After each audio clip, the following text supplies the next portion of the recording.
The doors of the courtroom open, and for a brief second, everything falls silent. The steady hum of the air conditioner, the murmurs of the crowd, even the shuffle of papers, all seem to pause as a man in worn-out boots walks in. His jacket, torn at the cuffs, clings to him like a reminder of a past he can't escape. His eyes, tired, searching, but strangely proud, glance toward the bench where Judge Frank Caprio sits. You can almost feel the shift in the air. The judge, known for his warmth and humanity, looks up from his papers, and for a moment, even he seems taken aback. This isn't just another case. This man carries something heavier than unpaid tickets or missed court dates. Something invisible but palpable. The clerk calls his name, Michael Turner. The way she says it, softly and unsure, makes the courtroom lean in. Michael clears his throat, his voice gravelly, almost fragile, as he responds, "Yes, Your Honor." But behind those two words hides a storm. Who is Michael Turner? Why does his posture look like a soldier's even after all this time? Why do his hands tremble, not from fear, but from something deeper, something older? Judge Caprio studies him closely, his expression shifting from authority to concern. He can sense it, the unspoken story behind those tired eyes. And yet he knows he must follow the law. Still, something about this man whispers there's more here. Viewers watching at home might think it's just another routine case, another person down on his luck standing before a judge. But as the camera lingers on Michael's face, you can tell. This man has seen things most of us never will. He doesn't beg, he doesn't make excuses, he simply stands tall, waiting for whatever comes next. Friends, what happens when a forgotten soldier stands before a judge known for mercy? What secret from the battlefield still haunts this man? And what truth will even Judge Caprio take into tears? Because today, in this small courtroom in Providence, justice is about to meet heartbreak. And only one question remains. What broke him, and what will break the judge? Judge Frank Caprio's courtroom has a rhythm unlike any other. It's not a place of cold formality or fear. It's a space where justice and mercy seem to share the same seat. The wood panels gleam under soft fluorescent light, and the air carries the faint scent of coffee, the kind you pour for strangers, not just coworkers. Here, the judge doesn't just hear cases, he listens to lives. His voice, calm yet commanding, has soothed countless nervous defendants. For years, the people of Providence have said the same thing. If you ever have to stand before a judge, pray it's Judge Caprio. He's not just a man in robes. He's a reminder that justice can still feel human. He leans forward when people speak, gives them his full attention, and sometimes he even smiles. That gentle, fatherly smile that tells you he's not there to crush you, but to understand you.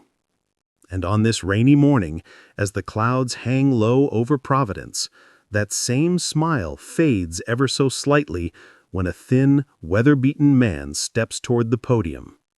His name echoes softly across the room. Michael Turner. There's something about him that makes even the cameras pause. His jacket, damp from the drizzle outside, gives off the scent of rain mixed with old leather. His boots, once black and sturdy, are now frayed at the edges. A military patch, half torn and faded, still clings to the shoulder, the ghost of an old identity. Michael doesn't make eye contact with anyone. His gaze stays low, respectful. His shoulders, though stooped, still carry the memory of discipline. Even in his silence, there's order, the kind that comes from years of training and pain. He's not just another man who's fallen on hard times. You can see it. in the way he stands, in the quiet control of his breathing, in the way his hands stay by his sides instead of in his pockets. There's pride there, but also exhaustion.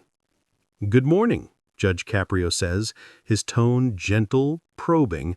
"How are you doing today, sir?" Michael clears his throat. "Could be worse, Your Honor," he murmurs, his voice low, with that unmistakable rasp of someone who's seen too much and spoken too little. The judge nods slowly. "That's a fair answer." The clerk begins reading the charges, multiple unpaid parking tickets, stretching back months. For most, this would be a minor inconvenience, a careless oversight. But for someone like Michael, living with nothing, it's enough to drag him back into a world he's been trying to survive outside of. The papers flutter slightly as the clerk reads. Each line feels heavier than the last. $30 here, 50 there, small numbers that together form a mountain. Judge Caprio listens, but his eyes never leave the man before him. He's seen people break down under far less. But this one doesn't. Michael stands still, as if waiting for a command. There's something about that posture, the faint trace of a salute hidden in the way he holds himself. It's respect, habit, and muscle memory all in one. You can almost picture him years ago standing in uniform under a blistering Afghan sun, waiting for orders. But now, the battlefield has changed. He's a soldier with no barracks, a warrior with no war left to fight, except the one against his own past. The audience shifts in their seats. Even they can feel it. This isn't going to be another routine case. There's something sacred in the silence that follows. Judge Caprio breaks it softly. "Mr. Turner, before we talk about the fines, can I ask, what brought you here today?" Michael hesitates. His eyes flicker toward the bench, then to the ground. The rain outside intensifies, tapping against the tall courtroom windows. He takes a slow breath, as though summoning courage from someplace deep inside. "Guess it was time to stop running, Your Honor." That line hangs in the air. Everyone, even the judge, feels it. Who exactly is this man? What did he run from? And why does it feel like whatever's about to come next will change more than just his fate? Judge Caprio leans forward slightly, his face softening. "Well," he says quietly, "you came to the right place." And just like that, the story begins. One that will remind everyone in that courtroom that sometimes the heaviest battles aren't fought on foreign soil, but right here, within ourselves.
hang heavy in the air, full of compassion and truth. Michael shakes his head, overcome. "I don't think I can be saved, Your Honor. Some things you can't come back from." Judge Caprio rises slowly from the bench. "That's where you're wrong." His voice trembles slightly, because every time someone tells their story, they take one step closer to healing. And right now, you've done something powerful. You've reminded every person in this room what sacrifice truly means. Tears stream down Michael's face. His hands shake as he whispers, "I just wish I could tell his mom I kept my promise." Caprio steps closer, his voice soft but firm. "You just did, son. You just did." And in that moment, something shifts. The courtroom is no longer a courtroom. It's a place of grace. The law feels small, and humanity feels infinite. The judge looks down, blinking rapidly, and whispers to himself, "God help us all." No one speaks for several seconds. The only sound is the quiet sob of a man who's carried his pain too long, and the trembling breath of a judge who finally lets his own tears fall. For the first time in years, both men are seen, truly seen, and in the heart of that silence, mercy begins to bloom.